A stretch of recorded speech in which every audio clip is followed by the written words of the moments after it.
আসসালামু আলাইকুম। প্রিয় দর্শক, অন্য মঞ্চের আলাপচারিতায় আপনাদের সকলকে আমন্ত্রণ জানাচ্ছি। 5ই আগস্টের ঘটনায় নৌবাহিনী প্রধানের যে ভূমিকা, তাতে তিনি একই সময়ে অন্তত অবসরে যেতে পারবেন, যখন ওয়াকারুজ্জামান এবং বিমান বাহিনী প্রধান হাসান মাহমুদ খানও যেতে পারবেন। সে প্রত্যাশাটা তার যেমন ছিল, সেই ধারণাটা সশস্ত্র বাহিনীর ভেতরে একটা পক্ষের ছিল, কারণ ওয়াকারুজ্জামান এই নাজমুল হাসানকে সমর্থন দিয়ে আসছিলেন।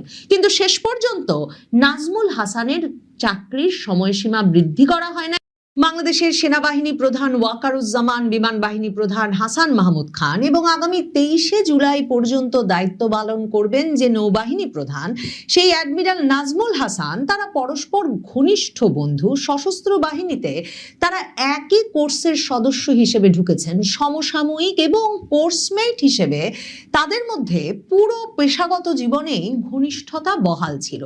এবং এরাই যখন পরপর নৌবাহিনী প্রধান, বিমান বাহিনী প্রধান এবং সেনা প্রধান হলেন আওয়ামী লীগ আমলের শেষ দিকে এসে, তখন থেকেই এই কথাটা সশস্ত্র বাহিনীর ভেতরে ভীষণভাবে প্রচলিত যে কোর্সমেট হিসেবে এতটা ঘনিষ্ঠ তিনজন যে শেষ পর্যন্ত নিজ নিজ বাহিনীর প্রধান হতে পারলেন, সেটা একটা দারুণ ব্যাপার বটে। ওয়াকারুজ্জামান তাদের ভেতরকার এই ইউনিক বা দারুণ ঘনিষ্ঠতা, বন্ধুত্বের বিষয়টাকে সব সময় বজায় রেখেছেন। এবং 5ই আগস্ট আমরা অনেকেই যেমন প্রথম লক্ষ্য করলাম বাংলাদেশের সেনাপ্রধান ওয়াকারুজ্জামানকে যেমন চিনলাম, তেমনি আমরা দেখলাম তিনি তার দুই কাঁধে বিমান বাহিনী প্রধান এবং নৌবাহিনী প্রধানকে নিয়ে হাজির হয়ে ঘোষণা দিচ্ছেন যে প্রধানমন্ত্রী শেখ হাসিনা চলে গেছেন এবং একটা অন্তর্বর্তীকালীন সরকার গঠনে বা পরবর্তী সরকার গঠনে তারা এখন কাজ শুরু করবেন। এবং এরা এই তিন বাহিনী প্রধানই একসঙ্গে যেন ঘোষণা দিলেন ওয়াকারুজ্জামানের কণ্ঠে যে এই মুহূর্ত থেকে তারা বাংলাদেশের জনগণের জানমালের দায়িত্ব নিলেন।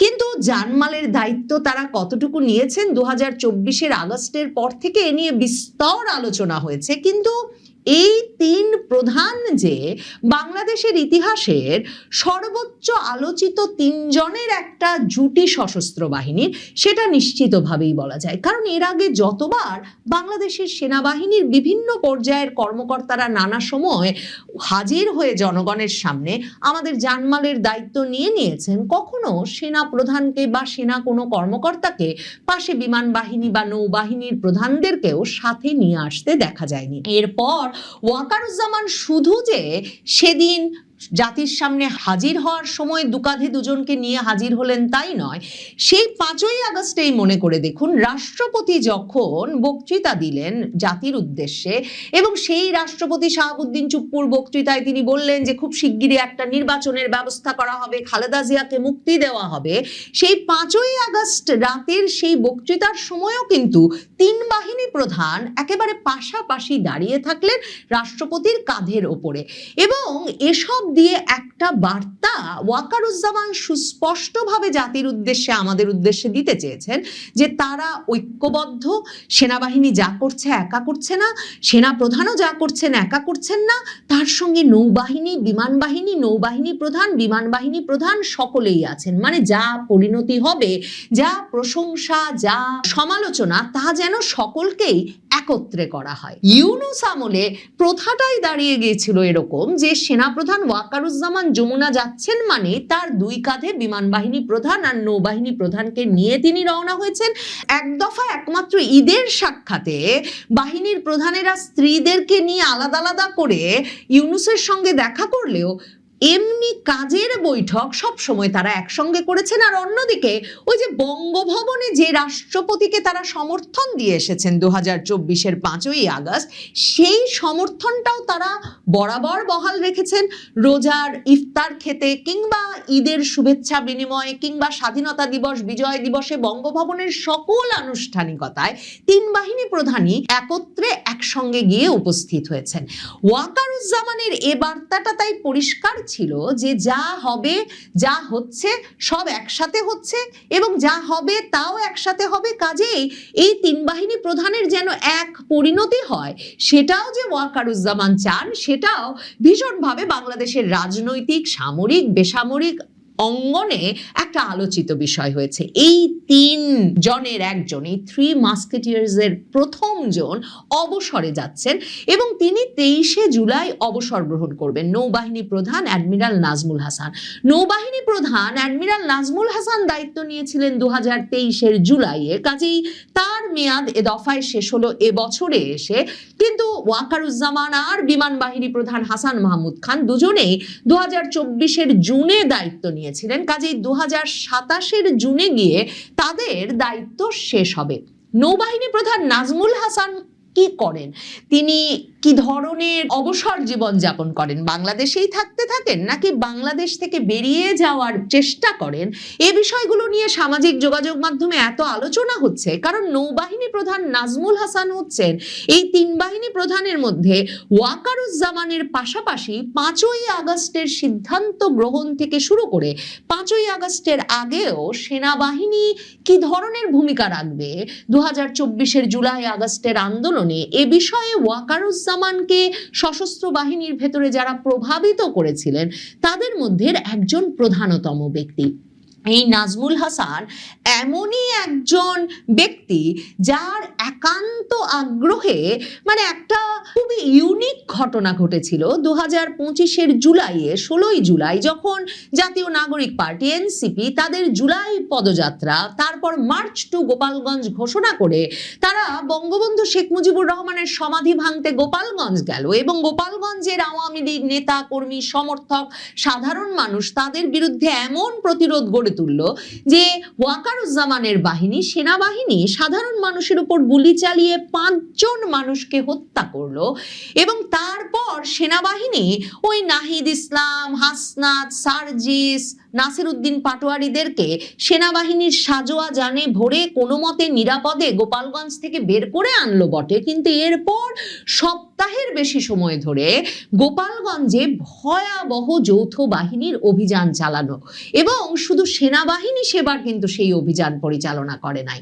নৌবাহিনী প্রধান নাজমুল হাসানের একান্ত আগ্রহে এবং পরামর্শে তখন সেনাপ্রধান ওয়াকারুজ্জামান যৌথ বাহিনীর সেই অভিযানে নৌবাহিনীকেও অন্তর্ভুক্ত করেন এবং যেটা সাধারণভাবে কখনো শোনা যায় নাই যে যৌথ বাহিনীর অভিযানে নদীপথ ঘিরে ফেলে নৌবাহিনী মোতায়েন করে এবং তারপর বিবৃতি দিয়ে দিয়ে এটা জানান দেওয়া হয় যে পুরো নদীপথটাও ঘিরে ফেলে যৌথ বাহিনীর অভিযান থেকে বিপুল পরিমাণ গ্রেফতার করা হচ্ছে এবং নৌবাহিনীর এই অভিযানে যুক্ত হওয়া কত বড় সাফল্য এনে দিয়েছে। শেখ হাসিনার আমলে তাই নিযুক্ত শুধুমাত্র সেনাপ্রধান ওয়াকারুজ্জামানই যে শেখ হাসিনার বিরুদ্ধে দাঁড়িয়ে গেলেন 2024-এ এসে, যিনি কিনা শেখ হাসিনার আত্মীয় বটে এবং অনেকেই বলেন যে শেখ হাসিনার আত্মীয় হওয়ার কারণেই তিনি সেনাপ্রধান পর্যন্ত হতে পেরেছিলেন কিনা। অন্যদিকে দেখেন নৌবাহিনী প্রধানও কিন্তু ভীষণ সক্রিয় ভূমিকা পালন করলেন শুধুমাত্র সরকারের বিরুদ্ধে দাঁড়িয়ে তাই নয়, এমনকি সরকার পতনের পর আওয়ামী লীগ নেতা কর্মীদের দমনেও তিনি বিশেষভাবে সক্রিয় হয়ে উঠেছিলেন এবং বলা হয় যে এদের এতটা শেখ হাসিনা বিরোধিতা এবং তারা যে রীতিমতো একটা বিরোধী পক্ষের রাজনীতিবিদদের সঙ্গে 2024-এর জুলাইয়ের আন্দোলনের সময়টা থেকেই যোগাযোগ রক্ষা শুরু করেছেন, যেমন ডিজিএফআই প্রধান হামিদুল হকও করছিলেন সেই একই যোগাযোগ রক্ষা এবং তাদেরকেই সমর্থন জানানো। সেসবের প্রেক্ষিতে শেখ হাসিনাকে যখন 2024-এর 5ই আগস্ট নিরাপত্তার জন্য তার নিরাপত্তা রক্ষায় নিয়োজিত বাহিনী এসএসএফ কিংবা পিজিআর গণভবন থেকে সরিয়ে নেওয়ার সিদ্ধান্তে অনড় হয়ে পড়ে, তখন তারা বিমান বাহিনী প্রধানের সঙ্গে যোগাযোগ করেছেন এবং তারা সম্ভবত এই এসএসএফ, পিজিআর এবং বিমান বাহিনীর সহায়তাতেই শেখ হাসিনার সামরিক বিমান নিশ্চিত করে তার ভারতে আকাশ সীমা খুলিয়ে ভারত রওনা দেওয়ার পথ প্রশস্ত করেছেন। এটাও শেখ হাসিনার ঘনিষ্ঠদের অনেকের কাছে শোনা যায়, কারণ নাজমুল হাসান আর ওয়াকারুজ্জামান যে ভীষণভাবে বিরোধী হয়ে উঠেছিলেন এবং তাদের যে পরিকল্পনা ছিল মূলত ঢাকা অভিমুখে আসা লং মার্চ টু ঢাকা সফল করতে সেনাবাহিনীর ব্যারিকেড উঠিয়ে দিয়ে গণভবন অভিমুখে বিক্ষুব্ধ জনতাকে পাঠিয়ে দেওয়া, সেটা নানা বিশ্লেষণে এবং তথ্যে একেবারে পরিষ্কার। সেই নাজমুল হাসান কেন নৌবাহিনী প্রধান হিসেবে এক্সটেনশন পেলেন না, যেই আবেদনটাও নাকি সশস্ত্র বাহিনীর তরফে সেনাপ্রধান ওয়াকারুজ্জামানের আগ্রহে এবং তদবিরে পাঠানো হয়েছিল সরকারের কাছে, সেটাও এখন বেশ আলোচিত হচ্ছে। 5ই আগস্টের ঘটনায় নৌবাহিনী প্রধানের যে ভূমিকা, তাতে তিনি একই সময়ে অন্তত অবসরে যেতে পারবেন, যখন ওয়াকারুজ্জামান এবং বিমান বাহিনী প্রধান হাসান মাহমুদ খানও যেতে পারবেন। সে প্রত্যাশাটা তার যেমন ছিল, সেই ধারণাটা সশস্ত্র বাহিনীর ভেতরে একটা পক্ষের ছিল, কারণ ওয়াকারুজ্জামান এই নাজমুল হাসানকে সমর্থন দিয়ে আসছিলেন। কিন্তু শেষ পর্যন্ত নাজমুল হাসানের চাকরির সময়সীমা বৃদ্ধি করা হয় নাই, তাকে 23শে জুলাই ক্ষমতা ছাড়তে হচ্ছে। নৌবাহিনীর নতুন প্রধান হিসেবে নিয়োগ পেয়েছেন রিয়ার অ্যাডমিরাল খন্দকার মিসবাহুল আজিম, এবং নৌবাহিনী প্রধান হিসেবে অবসরে নেওয়ার পর নাজমুল হাসান কি করেন? দেশে থাকেন, বিদেশে চলে যান, বিচারের মুখোমুখি হন? এইরকম নানা প্রশ্ন ঘুরছে বিভিন্ন মহলে, কারণ নাজমুল হাসানকে দুর্নীতি দমন কমিশনের তদন্তেরও মুখোমুখি হতে হয়েছে সাম্প্রতিক সময়ে। 3 বাহিনী প্রধানের মধ্যে এখন পর্যন্ত দুর্নীতি দমন কমিশনে কিংবা কোনো তদন্তে বা আদালতে, বিচারালয়ে নাম এসেছে শুধুমাত্র এই নৌবাহিনী প্রধান নাজমুল হাসানেরই। এই যে তিনি অবসরে যাওয়ার আগে আগে বাংলাদেশের দুর্নীতি দমন কমিশন তাদের একটা উচ্চ পর্যায়ের তদন্তে Chittagong port authority, Mongla port authority এবং নৌবাহিনীর ভেতরকার জাহাজ এবং অন্যান্য সরঞ্জামাদি ক্রয়ে সরাসরি নৌবাহিনী প্রধান অ্যাডমিরাল নাজমুল হাসান সহ নৌবাহিনী এবং বেসামরিক অনেক উচ্চপদস্থ কর্মকর্তার বিরুদ্ধে তদন্ত শুরু করলো। সেটাকেও অনেকে তাই খুব তাৎপর্যপূর্ণ বলে মনে করছেন।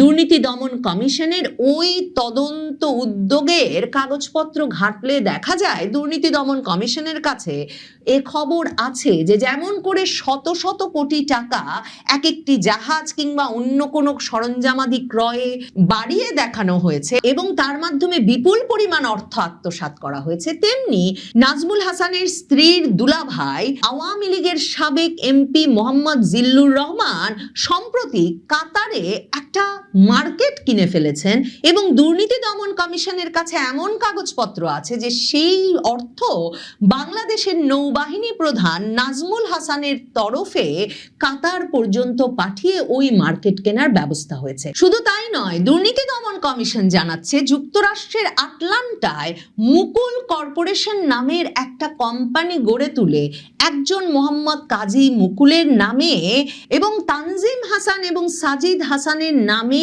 যেসব সম্পদ গড়ে তোলা হয়েছে সেগুলো সম্ভবত নৌবাহিনী প্রধান নাজমুল হাসানের পরিবার থেকেই যুক্তরাষ্ট্রের আটলান্টা পর্যন্ত পৌঁছেছে। কাজেই 5ই আগস্টে এত গুরুত্বপূর্ণ ভূমিকা রাখার পর কিংবা গোপালগঞ্জে এতটা কঠোর ভূমিকা রাখবার পরেও যে নৌবাহিনী প্রধান নাজমুল হাসানের প্রধান পদে দায়িত্ব সময়সীমা বৃদ্ধি করা হলো না, সম্ভবত সরকার তাকে বলতে চাইছেন যে তার দুর্নীতি দমন কমিশনের বিপুল সম্পদের যে তদন্ত চলছে সে তদন্ত আরো বাড়তে না দিয়ে সরকার যে তাকে মানে বিদায় নিতে দিল, এটাই তার একটা বড় পুরস্কার বটে। বাংলাদেশের সাবেক প্রধানমন্ত্রী শেখ হাসিনার সাথে আগামী ডিসেম্বরে তার দল আওয়ামী লীগের যেসব নেতাকর্মীর বিরুদ্ধে মামলা হয়েছে তারা সবাই একই দিন আত্মসমর্পণ করবেন। 16 জুলাই দলটির এক ভার্চুয়াল সভায় এমন কথা বলা হয়েছে। দলটির তথ্য অনুযায়ী 24 5 আগস্টের পর থেকে এখন পর্যন্ত বাংলাদেশে দলটির 12.5 লাখ নেতা কর্মীর বিরুদ্ধে মামলা দায়ের হয়েছে। নানান ধরনের মামলায় অভিযুক্ত সবাই একই সাথে শেখ হাসিনার সাথে আত্মসমর্পণ করবেন বলে দলটির বৃহস্পতিবারের সভায় জানানো হয়েছে। এদিকে একাধিক সূত্রে জানা গেছে শেখ হাসিনার দেশে ফেরার ঘোষণার পর থেকে দলটির দেশের বাইরে থাকা বিশেষ করে যেসব সাবেক সংসদ সদস্য ও মন্ত্রী এবং সিনিয়র লিডার ভারতের বাইরে আছেন তারা ভারতে যাচ্ছেন। গত 5 দিনে এমন 23 জন নেতা ভারতে গিয়েছেন। শেখ হাসিনার সাথে একসাথে দেশে ফেরার নির্দেশ পেয়ে তারা ভারতে ফিরছেন বলে দলটির সিনিয়র কয়েকজন নেতা দাবি করেছেন। শেখ হাসিনার ফেরা উপলক্ষে প্রস্তুতি নিতে বাংলাদেশের স্থানীয় পর্যায়ের নেতাদের সাথে পর্যায়ক্রমে দিল্লিতে বৈঠক শুরু করেছেন শেখ হাসিনা। এদিকে বাংলাদেশের অভ্যন্তরে বিভিন্ন জেলা ও উপজেলায় গত 2 দিনে আওয়ামী লীগ ও অঙ্গ সংগঠনগুলোর মিছিলের সংখ্যা আবারও বেড়েছে। 16 জুলাই শেখ হাসিনার কারাবরণ দিবস এবং গোপালগঞ্জ হত্যাকাণ্ডের প্রতিবাদ দিবস উপলক্ষে আওয়ামী লীগ ও অঙ্গ সংগঠনগুলো কমপক্ষে 42টি স্থানে মিছিল করেছে। এমন প্রেক্ষাপটে বিষয়টি নিয়ে সরকারের সংশ্লিষ্ট মহলেও আলোচনা হয়েছে। পুলিশের একাধিক সূত্র বলছে, আওয়ামী লীগের মিছিল ঠেকাতে পুলিশি তৎপরতা বাড়ানোর নির্দেশ দেওয়া হয়েছে। এসব কিছুর মধ্যে ভারতের পররাষ্ট্র মন্ত্রণালয় আবারও জানিয়েছে, শেখ হাসিনার প্রত্যর্পণের ইস্যুটির আইনি ও বিচারিক দিক তারা খতিয়ে দেখছে। তবে কূটনৈতিক একাধিক পর্যায়ে শেখ হাসিনার ফেরা এবং আওয়ামী লীগের কার্যক্রমের উপর নিষেধাজ্ঞা তুলে দেওয়ার বিষয়টি নিয়ে গত কয়েকদিনে আলোচনা হয়েছে, এমন ইঙ্গিত মিলেছে কূটনৈতিক সূত্রগুলো থেকে। বিস্তারিত জানতে চলুন যাওয়া যাক বিশ্লেষণে। 16 জুলাই ছিল বাংলাদেশের সাবেক প্রধানমন্ত্রী শেখ হাসিনার কারাবন্দী দিবস। 2007 সালের ওই দিনে তৎকালীন তত্ত্বাবধায়ক সরকার তাকে গ্রেফতার করেছিল। ওই একই দিনটি আওয়ামী লীগ গোপালগঞ্জ গণহত্যা দিবস হিসেবে পালন করে। গত বছর অর্থাৎ 2025-এর 16 জুলাই গোপালগঞ্জ জেলায় সেনা ও পুলিশ প্রোটেকশনে সভা করতে গিয়েছিল ইউনূসের সমর্থক দল এনসিপি নেতারা। স্থানীয় লোকজন ওই সময় ব্যাপক প্রতিবাদ করেছিল। এক পর্যায়ে বিক্ষুব্ধ মানুষের হাত থেকে বাঁচতে যে এনসিপি নেতারা নিয়মিত সেনাবাহিনী ও সেনা প্রধানের বিরুদ্ধে কথা বলতো, তারা আত্মরক্ষার জন্য সেনা জানে করে পালিয়েছিল। বিক্ষুব্ধ জনতাকে দমন করতে গিয়ে ওই দিন আইন শৃঙ্খলা বাহিনী গুলি চালালে 5 জন মারা যায়। এই দুই ঘটনার স্মরণে 16 জুলাই বাংলাদেশ সরকার নির্বাহী আদেশে কার্যক্রম নিষিদ্ধ থাকা দল আওয়ামী লীগ ভার্চুয়াল সভার আয়োজন করেছিল। ওই সভায় শেখ হাসিনা বক্তব্য দিয়েছেন। তিনি জানান, এখনো পর্যন্ত আওয়ামী লীগের 4.5 লাখ নেতাকর্মীর বিরুদ্ধে মামলা দায়ের হয়েছে। তাছাড়া গত 2 বছরে দায়ের হওয়া অসংখ্য মামলায় অজ্ঞাত পরিচয়ে আরো 12 লাখের বিরুদ্ধে মামলা করেছে পুলিশ। তিনি দাবি করেছেন, অচিরে এই মামলাগুলোতে আওয়ামী লীগের নেতাকর্মীদের নাম জুড়ে দেওয়া হবে। আওয়ামী লীগ সভানেত্রী জানান, তার স্বদেশ প্রত্যাবর্তনের ঘোষণা এবং আওয়ামী লীগের প্রতিষ্ঠা বার্ষিকীর অনুষ্ঠান বানচাল করতে শুধু গত মাসে 37,000 নেতাকর্মীকে গ্রেপ্তার করেছে বাংলাদেশ সরকার। শেখ হাসিনা সভায় নির্দেশ দিয়েছেন, আগামী ডিসেম্বরে যেদিন তিনি দেশে ফিরে আদালতের মুখোমুখি হবেন, সেই দিন বাংলাদেশে আওয়ামী লীগের যেসব নেতাকর্মীর বিরুদ্ধে মামলা আছে সকলেই নিজের নিজের এলাকার আদালতে আত্মসমর্পণ করতে হবে। শেখ হাসিনার দাবি, এমন নেতাকর্মীর সংখ্যা আনুমানিক 12.5 লাখ। অবশ্য বাংলাদেশের স্বরাষ্ট্রমন্ত্রী সালাউদ্দিন আহমেদ এবং আইনমন্ত্রী আসাদুজ্জামান দাবি করেছেন, শেখ হাসিনার ব্যক্তিগতভাবে দেশে ফেরার সুযোগ নেই। দেশে ফিরলে তাকে গ্রেপ্তার করা হবে। শেখ হাসিনাকে আত্মসমর্পণের অনুমতি দেওয়া হবে নাকি আপিল করা হবে তা আদালত নির্ধারণ করবে বলে সালাউদ্দিন আহমেদ জানিয়েছিলেন। অবশ্য বাংলাদেশের আইনজীবীরা বলছেন, দেশের নাগরিক হিসেবে শেখ হাসিনার দেশে ফিরে আদালতে আত্মসমর্পণ করার ক্ষেত্রে আইনি কোনো বাধা নেই। আওয়ামী লীগের ভার্চুয়াল সভায় এক পর্যায়ে শেখ হাসিনা সরকারকে চ্যালেঞ্জ জানিয়ে বলেছেন, দেখি বাংলাদেশের জেলে কত জায়গা আছে। শেখ হাসিনা বলেছেন, যত জেলই বানাক তিনি ও তার দলের নেতা কর্মীরা সবাই মিলে একদিনে আত্মসমর্পণ করবেন। সভায় উপস্থিত ছিলেন এমন বেশ কয়েকজন আওয়ামী লীগের নেতারা বলেছেন, ইতিমধ্যে বেশ কয়েকজন নেতা দিল্লিতে গিয়ে শেখ হাসিনার সাথে বৈঠক করেছেন। সেসব বৈঠকে শেখ হাসিনা দলের নেতাদের, বিশেষ করে সাবেক সংসদ সদস্য, মন্ত্রী, স্থানীয় সরকার পর্যায়ের নেতা, আওয়ামী লীগ ও অঙ্গ সংগঠনগুলোর নেতাদের দেশে ফেরার প্রস্তুতি নেওয়ার নির্দেশ দিয়েছেন। তার সে নির্দেশ অনুযায়ী কোন নেতা কোথায় আছেন সে তালিকাও তৈরি হয়ে গেছে বলে দলটির একাধিক নেতা দাবি করেছেন। দর্শক, শেখ হাসিনা রয়টার্সকে ডিসেম্বরের মধ্যে বাংলাদেশে ফেরার কথা বলেছেন গত 10 জুলাই। এরপর থেকে গত 5 দিনে 23 জন আওয়ামী লীগের সাবেক সংসদ সদস্য, মন্ত্রী ও সিনিয়র নেতা ইউরোপ, আমেরিকা, কানাডা ও মধ্যপ্রাচ্যের বিভিন্ন দেশ থেকে ভারতে গিয়েছেন। জানা গেছে তারা শেখ হাসিনার ঘোষণা অনুযায়ী বাংলাদেশে ফেরার বিষয়টি চূড়ান্ত করতেই ভারতে গিয়েছেন। দলটির একটি সূত্র নিশ্চিত করেছে, শেখ হাসিনার ফেরার প্রস্তুতি নিয়ে কাজ করতে দলটির সিনিয়র নেতাদের পাশাপাশি স্থানীয় পর্যায়ের নেতাদেরকেও ভারতে যেতে বলা হয়েছে। আগামী 30 জুলাই ঢাকা মহানগরের উত্তরের 15 জন কাউন্সিলর শেখ হাসিনার সাথে দেখা করতে দিল্লি যাবেন। এর পরের সপ্তাহে দেখা করতে যাবেন ঢাকা দক্ষিণের কাউন্সিলররা। পর্যায়ক্রমে দেশের সবগুলো উপজেলা ইউনিয়ন পরিষদের নেতাদের সাথে বৈঠক হতে পারে। এদিকে শেখ হাসিনার দেশে ফেরার ঘোষণার পর গত 2 দিনে বাংলাদেশের বিভিন্ন জেলায় আওয়ামী লীগ ও অঙ্গ সংগঠনগুলোর মিছিল বেড়ে গেছে। আওয়ামী লীগ ও পুলিশ সূত্রে জানা গেছে 16 জুলাই বাংলাদেশের কমপক্ষে 42টি স্থানে মিছিল করেছে তারা। এর মধ্যে ঢাকা ও চট্টগ্রামের 14টি স্থানে মিছিলের খবর পাওয়া গেছে। এছাড়া নীলফামারী, যশোর, শেরপুর, গোপালগঞ্জ, খাগড়াছড়ি, নারায়ণগঞ্জ, বরিশাল, রাজশাহী, সাতক্ষীরা, সাভার, গাজীপুর, সিরাজগঞ্জ ও খুলনায় মিছিল হয়েছে। 17 জুলাই নারায়ণগঞ্জের একটি মিছিলের ভিডিওতে দেখা গেছে মিছিলকারীরা মুখে শেখ হাসিনার মুখোশ পরে স্লোগান দিচ্ছেন। আওয়ামী লীগের মিছিল হঠাৎ করে বেড়ে যাওয়ায় সরকারের শীর্ষ মহলও বিষয়টি নিয়ে আলোচনা হয়েছে। বাংলাদেশের ইংরেজি দৈনিক দ্য ডেইলি স্টারে 17 জুলাই প্রকাশিত এক খবরে বলা হয়েছে, দেশের প্রধানমন্ত্রী তারেক রহমান আওয়ামী লীগ, ছাত্রলীগ, যুবলীগ, অন্যান্য সহযোগী সংগঠনের বিরুদ্ধে চলমান অভিযান জোরদার করতে সংশ্লিষ্ট কর্তৃপক্ষকে নির্দেশ দিয়েছেন। রিপোর্টটিতে দাবি করা হয়েছে, তারেক রহমান জনগণের নিরাপত্তার জন্য হুমকি হয় কিংবা আইন শৃঙ্খলার বিঘ্ন ঘটাতে পারে এমন কর্মকাণ্ড যাতে কার্যক্রম নিষিদ্ধ থাকা দল ও সংগঠনের সদস্যরা করতে না পারে, তার জন্য আইন শৃঙ্খলা রক্ষাকারী বাহিনী ও মাঠ প্রশাসনকে আরো সজাগ থাকার নির্দেশ দিয়েছেন। 13 জুলাই সচিবালয়ের প্রধানমন্ত্রীর সভাপতিত্বে অনুষ্ঠিত মন্ত্রিসভার বৈঠকে এই নির্দেশনা দেওয়া হয়েছে বলে ডেইলি স্টারের খবরে বলা হয়েছে। এদিকে শেখ হাসিনার প্রত্যর্পণ নিয়ে আবারও নিজেদের অবস্থান ও মত তুলে ধরেছে ভারতীয় পররাষ্ট্র মন্ত্রণালয়। বরাবরের মতোই দেশটির পররাষ্ট্র মন্ত্রণালয়ের মুখপাত্র রণধীর জয়সওয়াল 17 জুলাই জানিয়েছেন, বাংলাদেশের সাবেক প্রধানমন্ত্রী শেখ হাসিনাকে প্রত্যর্পণের অনুরোধ পরীক্ষা করে দেখা হচ্ছে। ব্রিফিং এ এক সাংবাদিক প্রশ্ন করেন, শেখ হাসিনা ও অন্য অভিযুক্ত ব্যক্তিদের প্রত্যর্পণের জন্য বাংলাদেশ আবারও ভারতকে অনুরোধ করেছে।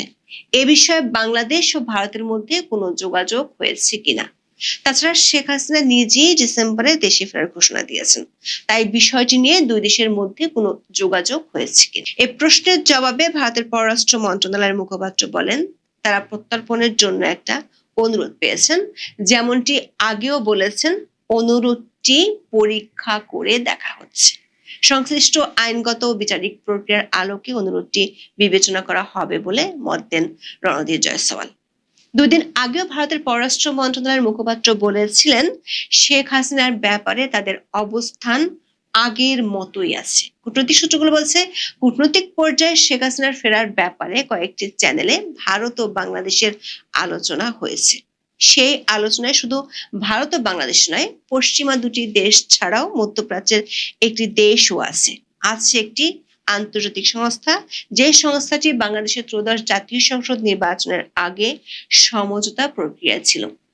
দক্ষিণ এশিয়ার ভূ রাজনীতিতে শক্তিধর এমন পক্ষগুলোর এই আলোচনায় শেখ হাসিনার ফেরার বিষয়টি ছাড়া আওয়ামী লীগের কার্যক্রমের উপর নিষেধাজ্ঞা প্রত্যাহারের বিষয়টিও আছে। এর মধ্যে গতকালের ভিডিওতে জানিয়েছিলাম, তারেক রহমানের প্রতিরক্ষা উপদেষ্টা বিমস্টেকের সিকিউরিটি সম্মেলনে যোগ দিতে দিল্লি গিয়েছেন এবং সেখানে ভারতের জাতীয় নিরাপত্তা উপদেষ্টা অজিত দোভালের সাথে বৈঠক করেছেন।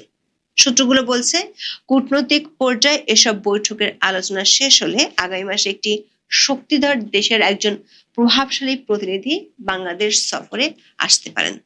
তারপর থেকে পরিস্থিতির নাটকীয় মোড় নিতে পারে।